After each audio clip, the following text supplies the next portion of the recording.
Amables televidentes, saludos, gracias por acompañarnos en La Hora con Gregory. Rigoberto Rosario, abogado penalista de República Dominicana, está con nosotros. Le damos la bienvenida. Saludos, doctor, gracias por estar acá. Saludos, Gregory, un placer como siempre. Para mí es un honor estar con usted en su programa y con sus televidentes. Mire, yo quiero comenzar el programa antes de entrar a puntos y temas específicos que es propicio conversar con usted, por supuesto. Cuestionarlo en el siguiente sentido. Usted normalmente se preocupa públicamente por temas que necesariamente no tienen que ver con un caso judicial que usted esté llevando ante los tribunales o temas jurisprudenciales. No. Usted es un preocupado por el buen desenvolvimiento de la sociedad.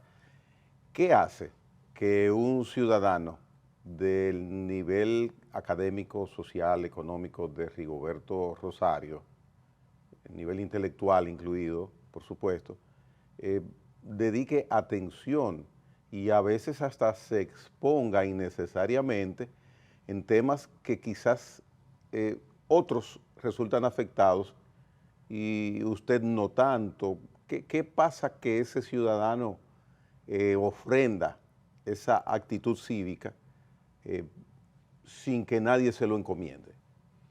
No, es un asunto que viene de formación de hogar. Eso depende mucho como usted lo hayan formado en el hogar, en la casa.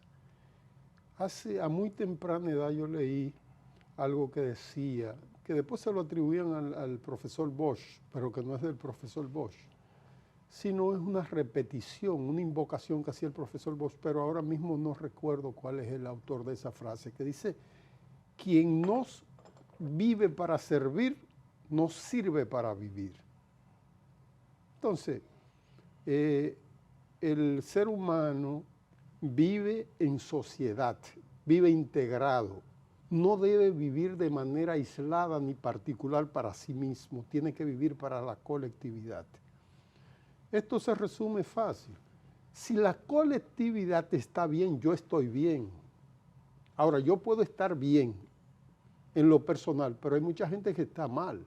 Y ese malestar de la mayoría se va a reflejar en mí, porque yo tengo que tener algún sentimiento de solidaridad con los demás, porque la Biblia dice amar al prójimo como a sí mismo. Entonces, sería un egoísmo solamente pretender estar usted bien y que la mayoría esté mal. Yo quisiera vivir como vive la mayoría, pero no como vive mal, sino que la mayoría viviera como yo vivo, como estoy viviendo bien. Entonces, para eso me preocupo. Es un asunto de principios, de valores y principios humanos que me conduce a hacer eso. Eso hace muchos años, más de 2 décadas, que una persona me dijo, incluso una persona, pero ¿cómo tú te expones? Porque ese problema no es tuyo. Digo, O sea que mi pregunta no andaba errada. Eso es cierto, por eso viene, ese problema no es tuyo. Digo, claro que es mío, porque es un problema social, yo soy parte de esta sociedad. ¿Cómo yo puedo hacerme el desentendido de un problema que yo veo que es un abuso de la autoridad? Entonces, quien abraza el derecho como medio de vida, lo que procure la justicia, pero no la justicia abstracta, la justicia material, que los hechos que se cometan sean sancionados, los que sean injustos y estén reprimidos por la ley, y aquellos que no sean, entonces sean reconocidos por la sociedad, pero eso no es lo que se hace. Aquí se han invertido todas las cosas, porque en el caso nuestro no es elegante hablar en primera persona. Yo vivo bien, mis problemas elementales y los de los míos están resueltos, pero eso no es suficiente, no basta, yo no vivo aislado. Entonces eso me hace. También leí, la Biblia dice que entre más mientras más el ser humano conoce, es más infeliz, porque hay cosas que si usted no la conociera le son ajenas. Entonces yo conozco tantas cosas que de verdad le confieso que hubiese preferido no saberla. La distribución social en República Dominicana, el nivel que hay en esa evaluación que pudiera hacerse, ¿a qué se debe? Se habla de que hay mucha diferencia entre los que más tienen y los que menos tienen. ¿Esa diferencia social es normal o pudiera ser diferente? No, obviamente que pudiese ser diferente. Lo que pasa es que aquí hay una estructura mafiosa, pero desde la fundación de la República. Y tengo que recurrir a frases muy famosas, porque todo se deduce a eso. Dice que detrás de cada fortuna se esconde un crimen. Eso es un aforismo, una frase que data de muchos años. Si usted se pone y hace un análisis retrospectivo desde la fundación de la República, aquí hay familias que se han levantado, se han sostenido y se sostienen sobre el fraude. Podría llamarse en el lenguaje del pueblo el tigueraje. En todos los gobiernos tienen una cuota de poder para enriquecerse. Pero ¿cómo se enriquecen? Acrecentando la miseria de la mayoría. Pero eso podría ser, doctor, el caso de 2 o 3 familias. No, en principio eran como 3, ahora hay como 20 familias, porque se van incorporando con el desarrollo de los tiempos. Esto no se puede quedar afuera. Recuerde, para señalar un solo caso, hasta la ascensión al poder de Leonel Fernández en el 96, los ricos eran menos. Pero cuando ellos salen en el 2000, aprendieron la lección. Entonces, no podían ellos hacer más ricos a los que ya eran ricos, pudiéndose hacer ricos ellos desde el poder y construir una casta económica para sustentar su partido, para no tener que ir a tocar puertas, y eso hicieron cuando regresaron en el 2004, que fueron desalojados del palacio en el 2000. Y gente de mis orígenes y de orígenes más bajos que yo económicamente hablando, hoy son potentados económicos. Pero es eso. Pero por vía de la relación política. No, por vía de la relación política y por vía del ejercicio del poder público, la función pública. Comenzaron a robar, a drenar el erario y se convirtieron en potentados económicos y hoy compiten con familias tradicionalmente ricas, los Corripio, los Bonetti, pero que eso no, tampoco que sus fortunas son impolutas. Si comenzamos a hurgar, esa gente cotizan para todos los partidos cuando aspiran a la presidencia, dependiendo de las posibilidades reales que tiene cada uno. Pero esas cotizaciones no son gratis. Hay exenciones de impuestos para esas personas, para esas instituciones, para esa gente, entre comillas, de negocios. O sea, todo lo que usted da, lo da a cambio de algo. Y eso es lo que existe. Entonces, aquí hay una estructura mafiosa que viene por siglos, incrustada en el corazón mismo de la sociedad, que no es de un día para otro. Entonces, desarticular eso va a costar mucho tiempo. Es probable que mis nietos puedan ver eso. Pero tenemos que empezar, porque si no las cosas que no se inician no terminan. Y ha habido indicios, hay indicios de que se quiera eso que usted describe como mafias desde la época casi de la colonia. Hay indicios de que se quiera contrarrestar, combatir. Ha habido intentos. Puede haber. El único indicio que registra mi memoria de todo lo que he leído y estudiado sobre eso fue cuando era presidente Ulises Francisco Espaillat. Ese fue el primer indicio que yo vi, un hombre que hasta se sacrificó personalmente por imponer y que imperara la moral pública en el ejercicio de la función pública.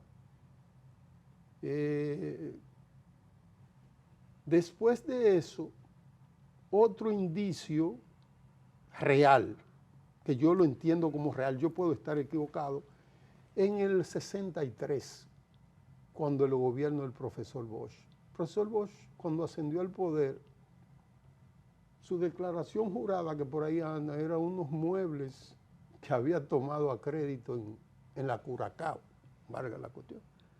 Y nunca le interesó tener fortuna económica.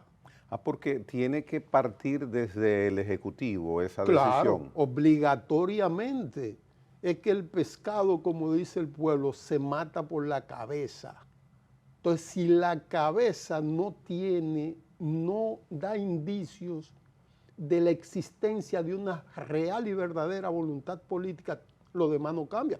Y vuelvo a citar al profesor Bosch. Cuando el profesor Bosch asciende al poder en el 63, aquí había un maltrato sistemático de la población que lo maltrataban, lo que está sucediendo ahora con la policía nuestra.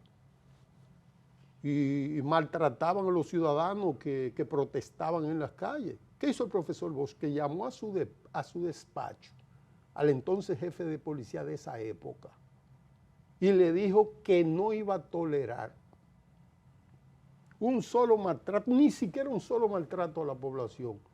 Y a partir de ahí todo se paró. No hubo uno solo, porque la voluntad es de ahí que viene. O sea, todo lo que se hace durante la gestión de un gobierno, bueno y malo, el único, absolutamente responsable, es quien dirige. Por razones sencillas, o hay una falta de gerencia, falta de integridad, falta de voluntad política, determinación, o carece de capacidad.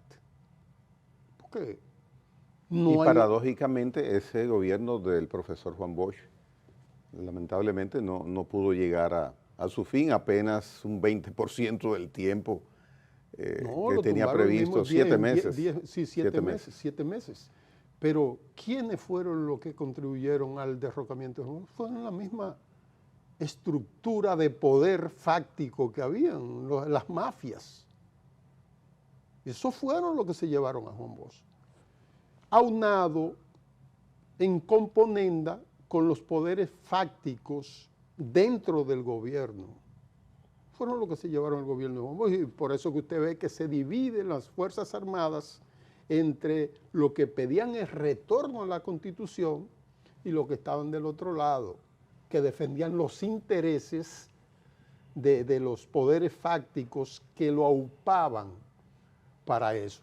Y eso lo estamos viendo ahora mismo en el mundo. O sea, tenemos que estar claros en lo siguiente, y yo estoy muy claro en eso. Nos venden, y muchos los compran, de que antes, cuando en la era primitiva se imponía la fuerza, como en la selva. No, hombre, eso es una narrativa que se ha creado. La fuerza se sigue imponiendo. Ahora lo que pasa es que se enmascara. Pero ahora en el supuesto sistema democrático, el menos malo, según los entendidos, que no son entendidos nada, son interesados, que es el menos malo de todos los sistemas, es el sistema democrático. Yo entiendo que no, porque si los ponemos en una balanza con los sistemas autoritarios,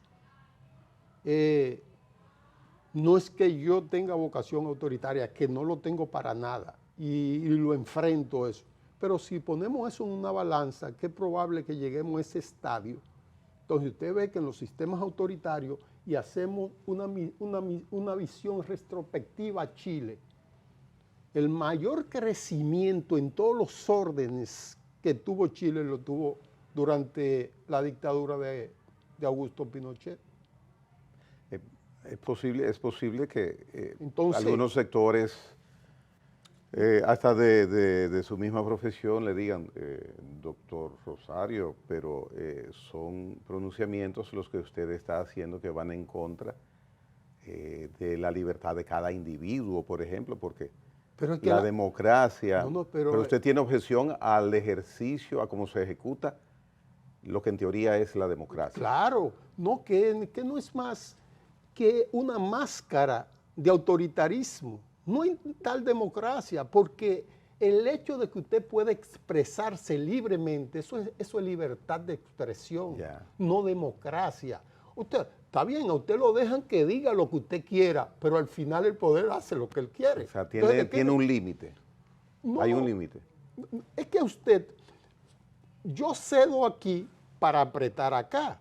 O sea, decía mi mamá que palabra no rompe hueso. Usted puede salir ahí a decir que el presidente es un ladrón, que no le va a pasar nada. Eso no va a pasar nada. Sin embargo, el presidente hace lo que él quiere. Él jura cuando se juramenta respetar la Constitución y las leyes. Sin embargo, hay que exigirle que cumpla con eso, con lo que él juró. Entonces, ¿de qué tú me estás hablando? Es una contradicción. Ah, sí, pero tú me dejas que el presidente es un ladrón, que el presidente es un mentiroso. Y no pasa nada. Un sistema democrático. Ah, sí, pero por el otro lado te da donde tiene que darte. Democracia es educación, democracia es seguridad, democracia es salud. Democracia también es libertad de expresión, pero no solamente libertad de expresión, que la libertad de expresión per se aquí no existe. Lo que pasa es que te ceden en un contexto y te aprietan en el otro. Entonces, no es así. Pero con la narrativa que se ha creado para ello, han enajenado. Hay una enajenación de la realidad y tergiversan la verdad. Pero eso no es fortuito, eso es preconcebido por el poder. Entonces, nosotros estábamos hace cinco años, ya ya vamos para el sexto, el primer periodo y vamos para el segundo año de gobierno del segundo periodo de o sea, hace 6 años, casi 6 años, aquí se levantó la población y se incorporó a ese levantamiento una clase, un segmento muy importante de la clase media a protestar contra el PLD, porque la permanencia por tanto tiempo en el poder y los niveles de corrupción se acrecentaron de manera tal que lastimaban de manera grosera a toda la población, y una clase que se ha mantenido ajena a ese tipo de protestas se levantó, y aquí usted veía en torres de lujo tocando cardero y ollas, y surgió la Marcha Verde, pero ¿qué surgió? Con casi la totalidad de los integrantes de la Marcha Verde están hoy en el gobierno. O sea, ¿qué es lo que buscan? Prebendas personales. O sea, su lucha no era real, porque no era por la colectividad, era la lucha de ellos para ellos prosperar. Entonces nos engañaron. Claro que estamos engañados. Ahora, a quien usted no verá incorporado ningún gobierno de eso, y si me ve incorporado el gobierno de eso, actúo de manera independiente y no le tomo línea, porque lo único que obedezco como ser humano, como abogado y como ciudadano es a mi conciencia, y soy un esclavo absoluto de la Constitución y las leyes. Después no le obedezco a nadie, absolutamente a nadie. No tengo compromiso ni con familia, ni con amigos, con nadie. El que cometió una inconducta reprimida por la ley pagará su consecuencia. ¿Usted no tiene políticos o algún político preferido? Mire, de todos los bandidos, porque son bandidos todos, de todos los bandidos, no es que tengo preferencia. Usted no está siendo muy duro, doctor. No, yo creo que estoy siendo conservador. El término es muy dócil, muy flexible. Pero es que nuestros políticos nos ofrecen soluciones, nos ofrecen mejoras, nos ofrecen promesas positivas para la sociedad. Nos ofrecen. Ajá. pero no las realizan esas promesas. Y fruto de eso, de 1963 hasta la fecha, cuando derrocan a Juan Bosch, y el surgimiento de la mal llamada democracia, que se inicia con Balaguer en el 66, yo le pregunto a usted y le pregunto a los televidentes que se interroguen, que se cuestionen ellos, ¿cuál problema social han resuelto los gobiernos que hemos tenido a partir del 1966? Uno solo que me citen. No hay ningún problema resuelto. Y peor aún, se han agregado una serie de problemas que con el progreso de los pueblos se van añadiendo. Entonces no tenemos nada resuelto. ¿Y cómo los políticos se toman ese riesgo, doctor, de prometer entonces fallarle con quien se ha comprometido? Porque si usted me promete hoy algo y me falla, la próxima vez digo, bueno, pero una tercera vez y una cuarta vez, y los políticos siguen, son quienes dirigen. Todos los políticos lo hacen, y lo hacen amparado en una experiencia que ellos tienen hace muchos años. ¿Cuál es la experiencia que tienen? Por ejemplo, hay personas del PRM que todavía no se han comido una menta de este gobierno, pero le han dicho que ahora era el momento porque habían compromiso, y la esperanza es que lo mantienen. ¿Qué pasa? Van los mismos que no cumplieron, van y le dicen, mira, ahora sí yo te voy a cumplir. Y el pobre, como decía mi papá, vive de la esperanza y se corre la suerte nueva vez. Porque aquí o te dan alguna prebenda mínima de lo que se han robado y ya con eso te mantienen. Mira, ayúdate ahí, pero si alcanzamos el poder esta vez no va a pasar como antes. Tú vas a ser de lo... Pero mentira, no pasa nada y vuelven y te dan otro engaño más porque... Para prueba... ¿Usted vota en las elecciones? Claro, siempre voto, pero pocas veces he ganado. La única, sí, siempre voto. ¿Usted tiene mala puntería o buena puntería? No es mala puntería. ¿Cómo es? No, lo que pasa es que yo no voto como vota mucha gente aquí, de que por el que va a ganar. Yo voto por el que presenta una propuesta que sea creíble, porque aquí la población está enajenada. O sea, no valora entre una cosa y la otra. Lo que dice... Bueno, pero aquel no me dio nada, este me dio algo. O sea, al menos ladrón que vote. Entonces yo no voto así. Pero entonces, ¿yo estoy votando por alguien o estoy votando por mí, por lo que a mí me conviene? ¿Cómo es? No, porque eso, la población, la gran mayoría de la población es culpable de todo lo que tenemos. ¿Por qué? Porque ellos han creado o viven una conciencia de inmoralidad. Porque ellos saben porque quien está votando es un ladrón. Y que va a robar, pero lo que dice, pero por lo menos este me dio algo, el otro no me da nada. Y mire, hemos visto que cada vez van menos personas a votar el día de las elecciones. La abstención ha ido creciendo. Eso es producto de la desesperanza. O sea, ya no crean los políticos nuestros, no crean esperanza en la población de que las cosas se van a hacer diferentes, de que van a cumplir con sus promesas, de que ya no depredarán el erario público, de que se impondrá la justicia y que la ley será igual para todos. Nada de eso se hace. Son promesas vacías y por eso es que en algunos países usted ha visto fenómenos de personas que no están ligados a la política, que alcanzan el poder y después tenemos experiencias desastrosas en cuanto a eso. Pero no en todos los casos, hay experiencias positivas en algunos. Por ejemplo, Pinochet no era un político, pero luego era mediante elecciones amañadas. Pero es que las elecciones que tenemos en la supuesta democracia son amañadas también. ¿Por qué?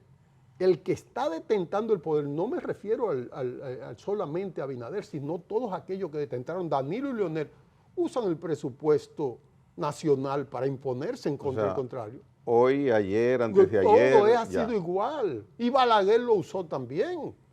El presupuesto nacional y la función pública para imponerse al adversario político. usa los recursos del Estado para imponerse como ventaja, pero eso todo el que esté en el poder lo hace. Y parece ser entonces, doctor, con lo que usted explica, y evidentemente no está de acuerdo, que eso es muy difícil combatir. Por lo que veo, no advierto ningún cambio a eso. Eso se puede combatir, pero eso, el primer fundamento que tendrá que sentarse para combatir eso es dotar de análisis y visión crítica a la ciudadanía, mediante la educación, mediante la formación, pero decían que los jóvenes son el futuro de la patria, pero con excepción de un segmento importante de jóvenes que sí se preparan, que estudian, que leen, lo que está en boga aquí es lo superfluo, lo insustancial. Pero hay mucha juventud inteligente. Sí, mucha, pero esa no es la mayoría, ni eso es lo que atrae a la masa pobre. A la gran mayoría de la masa pobre, eso no es lo que atrae. Que son en cantidad, son los son más. La mayoría. Sí, son los más. Por ejemplo, usted pregunta en cualquier sector de esto, ¿quién es Andrés L. Mateo? Un intelectual de fuste de este país. Y probablemente el 98% de la población no sepa quién es Andrés L. Mateo. ¿Quién es, cómo se llama esta que agarraron presa el día pasado? Toquilla. Yailin. Yailin, la más viral. Toda la población lo conoce, pero véase en ese espejo para que usted... Pregunte, ¿quién es Andrés L. Mateo? ¿Quién es ese? Ahora, Yailin, eso sabe todo el mundo. Pero, y esa peculiaridad en un caso y en el otro, eso no es bueno. No, es que no puede ser bueno. O sea, determina algo importante que se conozca más a quien debemos conocer y determina también que solamente conozcamos. Obviamente que es un derrotero equivocado el que llevamos, porque Andrés L. Mateo debe ser una persona admirada, un intelectual que pone en alto. Es una referencia que usted toma, pero así puede ver. Sí, no, pero ese por un ejemplo. Sí, por un ejemplo, sí. Y Yailin, ¿quién es Yailin? O sea, promoviendo el morbo, la vulgaridad, sin ninguna preparación, pero eso es lo que vende. Y por eso es probable que usted en su canal de YouTube, para citar un ejemplo, no tenga la cantidad ni no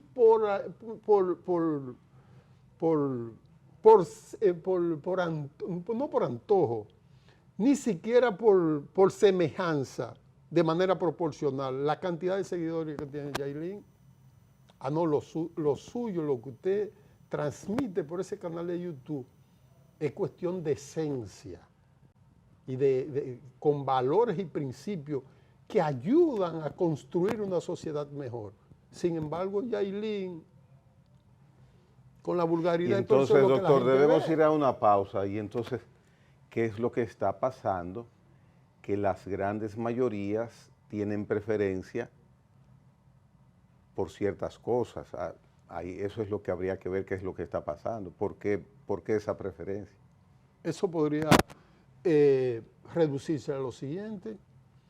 ¿Quién debe orientar a la nación? Porque el principal agente es el gobierno. El Estado, ¿a través de quién? Del gobierno. La orientación que da el Estado, para citarle un ejemplo sencillo, un joven se gradúa de la profesión X y espera cambiar su vida. Sí. Pero este Estado, a través del gobierno, no le garantiza un empleo que dé al traste con el inicio del cambio de vida y que social y económicamente ese joven pueda progresar.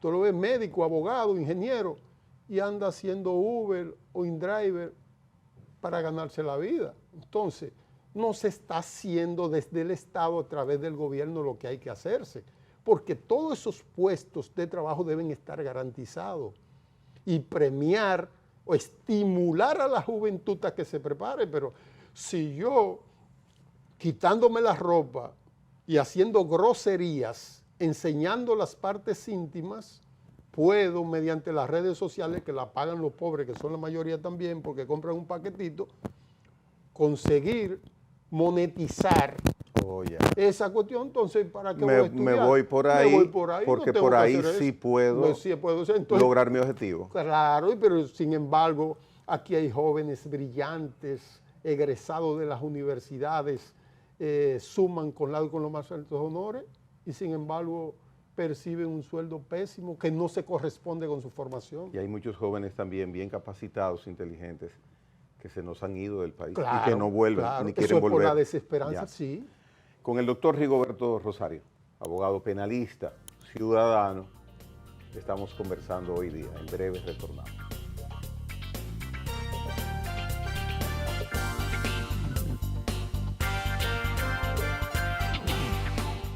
Agradablemente conversando con el doctor Rigoberto Rosario, un tema que ha estado y copó atención pública, mediática recientemente, es una acción judicial que él, junto a dos abogados más, inició, instó, promovió, tratando de que la licitación que se llevó a cabo, donde se asignó la construcción de un monorriel aquí en el Distrito Nacional, pues fuera suspendida. Quisiera conocer, doctor, cuál fue el resultado de esa acción judicial que tengo entendido por las informaciones que he recibido en los medios, de que las cosas van normal por parte de las autoridades del tránsito, veo que hay un monorriel que se anuncia, los trabajos físicos se iniciarán en apenas unos días. ¿Qué pasó con su acción legal junto a dos letrados más? Hicimos todo cuanto jurídicamente debíamos hacer. Ahora se ha impuesto el poder, se ha impuesto la fuerza. Ustedes impugnaron Impugnamos una licitación. La licitación ante la OPRED.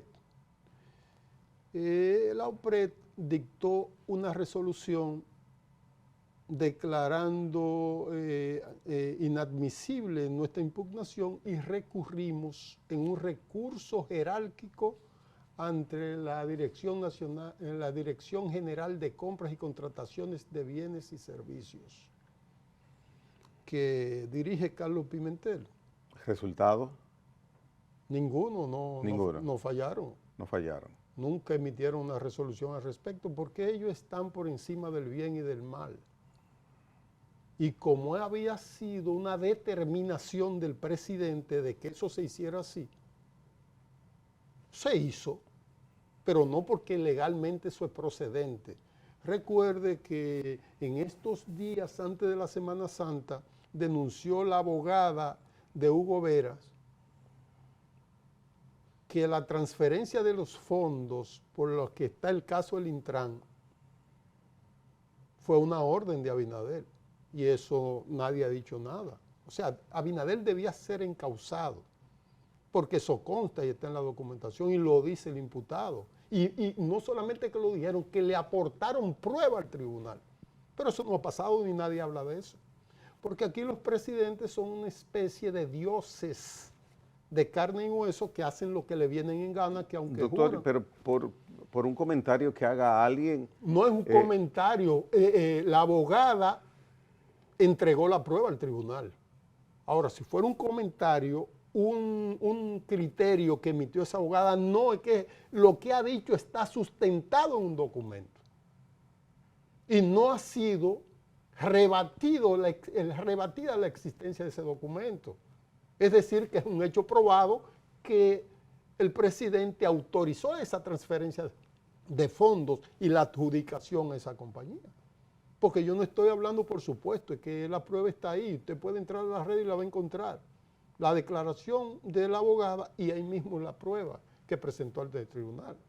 O sea, buscando eximir de responsabilidad a Hugo Vera y hasta cierto punto él era el funcionario, pero el presidente fue el que le ordenó. Ahora, a mí no me lo hubiese ordenado, pues yo le renuncio y me digo, hágalo usted. Pero hay una orden de su superior que le ordenó y él lo hizo, pero no todo el mundo tiene la personalidad para decirle que no a un presidente. Entonces ese es el caso. ¿Qué ha pasado con esto? Los tribunales dominicanos, quienes lo integran, desde el 97, cuando se creó el Consejo, cuando empezó a funcionar el Consejo Nacional de la Magistratura, los jueces aprendieron a partir de esa fecha que sus decisiones podrían convertirse en un instrumento que le permitiese alcanzar un espacio en las altas cortes. Y en la práctica eso han venido haciendo. Sus decisiones jurisdiccionales la venden a los sectores de poder para que le garanticen un puesto en el TCE, en la Suprema Corte, en el Tribunal Constitucional y en las demás altas cortes que existen. Entonces es una realidad vergonzosa y dolorosa. El Consejo Nacional de la Magistratura, un órgano de poder político. Claro, de poder político, y no solamente que es un órgano de poder político, sino que la decisión que se toma en el Consejo Nacional de la Magistratura obedece a la voluntad que tenga quien lo preside, que es el presidente. Es ahora, fue cuando Danilo, y fue cuando Leonel, y fue cuando Hipólito también, para que estemos claros. Para el Poder Judicial y el Poder Legislativo se muestra conteste con la misma existencia, el funcionamiento de ese consejo, y entonces la diversidad de independencia de los poderes del Estado pues se pone en entredicho. Mire, es que no hay independencia de poderes en este país. No. Eso es una ficción. O sea, en el aspecto formal podríamos tenerlo, pero en el aspecto material no. Y para muestra un botón, cuando el Ejecutivo, y en el caso específico de este gobierno que tiene mayoría abrumadora en ambas cámaras, decide cualquier cosa, el Congreso aquí lo que sirve no fiscaliza, no debate nada, es un sello gomígrafo, eso lo mandó el Ejecutivo y todo lo aprueba. Puede verse que dos actuales funcionarios de este gobierno, Paliza y Faride, eran enemigos de los préstamos. Ministro de la Presidencia, ministra de Interior. Eran enemigos de los préstamos, pero eran gente que le entraban a los préstamos, ahí andan los videos. Hoy los préstamos son buenos, porque depende quién haga el préstamo. Son buenos, ellos lo defienden, y este ha sido el gobierno que más ha endeudado en tan corto tiempo. Entonces, es un asunto que es bueno porque todos los políticos desde la oposición se muestran liberales, respetuosos de la Constitución y la ley, inclinados a que se haga lo correcto, pero una vez alcanzan el poder, renuncian a eso, entonces enseñan a la colectividad su vocación autoritaria. La Constitución y las leyes no existen para ellos, sino sus caprichos. Ya los préstamos que ellos criticaban no son malos porque son ellos que lo van a hacer. Entonces son la antítesis de todo lo que predicaban mientras estaban en campaña. Entonces lo que tenemos es la misma película con diferentes actores. Y eso viene siendo desde hace décadas. Entonces así no se puede cambiar. ¿Por qué no se puede cambiar? Porque tú no puedes esperar resultados diferentes haciendo lo mismo. Pues entonces, con lo que usted está diciendo, yo voy a estar muy descreído con lo que debe pasar en un par de días, 2 o 3 días, que es actualizar o refrendar la posición de varios jueces de la Suprema Corte de Justicia, que ya finalizaron sus periodos correspondientes, y que ahora el Consejo Nacional de la Magistratura tiene que, como ya dije, o reconfirmarlos, los que estén interesados en continuar, incluyendo el presidente del organismo, que no sé si está interesado en seguir, o colocar nuevos jueces en la Suprema Corte de Justicia. Con lo que usted dice, pues yo veo que Y no, va a haber un ingrediente de influencia política. pero no es que yo lo diga, porque los hechos están ahí, Gregory. Mire, Oh, oh. no sé si usted recuerda que una vez Edith Febles denunció de manera anticipada, y no es porque tiene una bola de cristal, que tiene la virtud Oh, de sí, yo adivinar, recuerdo sí y que señaló todo lo que quiénes iban a salir. y salieron Ajá, todos.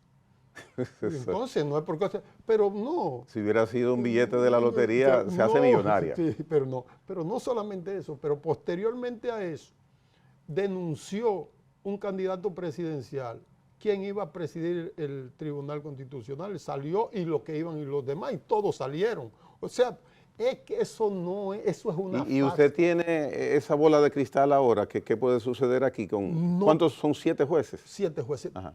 Todavía eso no se ha determinado. Ya. Ahora, lo que sí le aseguro que cuando esté previo a eso, usted me llama y yo le voy a mencionar para que lo grabe aquí, todos los nombres. Doctor, porque yo lo voy a llamar, yo le doy seguimiento a las cosas. Bueno, entonces, usted me llama y yo le voy a citar uno por uno lo que van a hacer elegidos, porque eso se hace antes. ¿Y puedo decir su nombre que usted me dijo? Claro, usted dice que yo le dije que le van a hacer eso. Y esperemos el día de la elección que salen todos. Doctor, y entonces usted está hablando mal de quién, del Consejo Nacional de la Magistratura. Es que eso es una treta. El Consejo Nacional de la Magistratura es una treta. Ahí quien decide es el presidente. Y usted sabe, usted ahorita señaló diciendo pero que es multidisciplinario, Ajá. porque están de diferentes poderes. Sí, sí. Multipoder. Sí, no, multipoder. Multipoder. Y cada poder es independiente. Sí, pero usted sabe, incluso multipartidario, porque También, hay diferentes partidos. también. Sí, pero usted lo que Es hace, idóneo esa por distribución. por eso le dije que son un conjunto de bandidos, porque ellos lo que hacen es que hacen un reparto. Ahí, y dependiendo la fuerza que tú tengas, los miembros que tú tengas dentro del consejo, te ceden plaza. Y eso es lo que se ha hecho siempre. Y solamente eso hubo ruido para llevar por eso, porque eso es un entierro, hubo ruido cuando dejaron a Nanfis Rodríguez, que recientemente lo incorporaron a la Suprema, que era la cuota de la fuerza del pueblo, pero luego se vendió al presidente y está en la Suprema. Y otros que no estaban, porque es una mafia eso se sabe. Pero lo de eso, yo lo dije, todos los que iban a salir, 3 días antes, todos, porque a mí me suministran las informaciones y eso se sabe. O sea que el ingreso de Nanfis Rodríguez, la influencia no es la que se pensaba que podría ser, eso otra hora. No, ahora como él llegó a la Suprema, la influencia directa con el presidente, porque él era un hombre de Leonel, pero claudicó. Ahora, hay algo claro con el caso de Nanfis Rodríguez, tiene méritos. ¿Cuáles? Su labor intelectual, por ejemplo, doctor, sí, pero eso prolífica. No, sí, pero eso no es lo que lo ha catapultado. Eso no es lo que lo ha llevado a ocupar una posición en la Suprema, no. Incluso, por ejemplo, para citar un nombre, yo no soy dado a resaltar eso, pero es de noble reconocer los méritos del otro. Yo creo que aquí, en República Dominicana, podrán haber otros con esa formación, pero con mayor formación que el doctor Herrera Carbucci, actual juez de la Suprema Corte de Justicia, y no solamente con la formación académica y los conocimientos jurídicos que tiene, sino de la integridad de ese señor. Podrán haberlos igual, pero de mayor integridad y mayor capacidad no lo hay. Ese señor aspiró a ser juez del Tribunal Constitucional, que hubiese sido quizá el mejor de los jueces que estuviese ahí. Y a mí no me une ningún vínculo de amistad con ese señor. Yo estoy reconociendo lo que he visto durante décadas en ese señor. Y ese señor quedó fuera, doctor. Creo que queda fuera porque es el poder el que determina eso. Pero yo le pregunto a usted y a su televidente, véanlo desde la óptica crítica y duden de todo y analicen, que de ahí es que nace el conocimiento. Pero hubiesen Ahí hay gente en el Tribunal Constitucional y en la Suprema Corte de Justicia que solamente por la decisión del poder están ahí, pero que capacidad no tienen ninguna. Porque aquí no conocemos todos. Y hay otros que quedaron fuera que debían ser jueces de la Suprema Corte de Justicia y jueces del Tribunal Constitucional, pero no tienen la bendición del poder que lo catapulte para ello. Entonces eso que tenemos, el Consejo Nacional de la Magistratura es una farsa, es una treta, donde antes de la supuesta evaluación que se hace, porque no se hace evaluación, ¿por qué no se hace evaluación?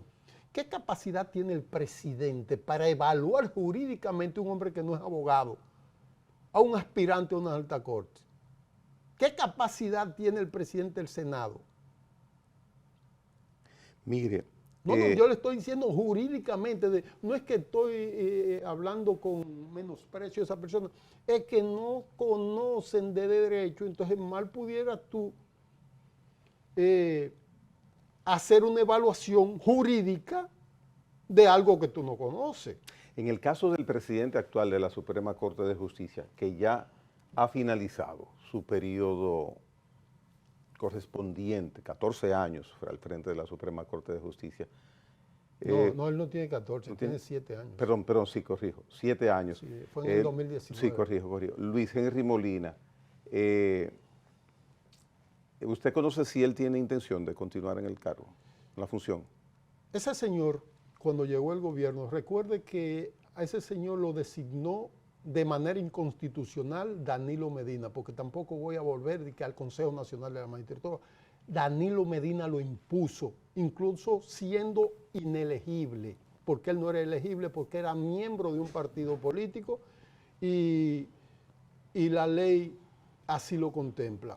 Pero Danilo lo impuso porque era su voluntad. Luego, porque eso fue en el 19. Sí, recordamos eso. 19. Luego en el 20 llega Abinader al poder. ¿Qué hizo él? Que emigró y se puso de rodillas ante Abinader, porque a Abinader le iban a dar para afuera, como dicen en buen pueblo. Porque su decisión, la elección, la escogencia de Luis Henry es inconstitucional a todas luces. Sobre eso yo escribí. No, pero para mantenerse como presidente de la Suprema Corte, claudicó y traicionó a quien, violando la Constitución, lo escogió. Y ha estado coqueteando con el actual presidente, pero según me informan, todavía eso no es oficial ni es definitivo, porque faltan muchos días. Él tiene la intención de quedarse, pero todavía el amarre no es definitivo. Parece que hay otras personas que están aspirando que le brindan más garantía, que están más ligados al partido y al presidente, que ya en su momento, pero antes de la elección, yo se lo voy a decir aquí, quién va a ser el presidente de la Suprema Corte. La intención suya de Rigoberto, del doctor Rigoberto Rosario, de buscar un puesto, una silla en una de las altas cortes, ¿cuál es? No, es que yo no tengo intención de eso. Yo participé en el 2022, si no, 23, si mal no recuerdo. No, fue en el 23. Si mal no recuerdo, fue en el 23, en 2023. Yo participé, pero llevaba un único objetivo. De verdad, porque a mí no me va a elegir nadie.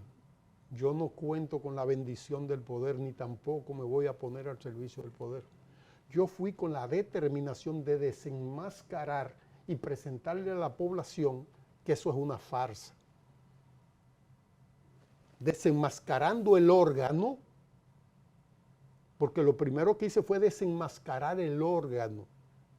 Y en mi hoja de vida, en la presentación, dije que había analizado la resolución que escogió a Luis Henry Molina como presidente y había determinado jurídicamente que esa decisión es absolutamente inconstitucional. Eso trajo un revuelo mediático, doctor, sí, en ese momento. Bueno, pero yo no estoy cuestionando a Luis Henry Molina, yo estaba cuestionando al Consejo, al órgano. Ya.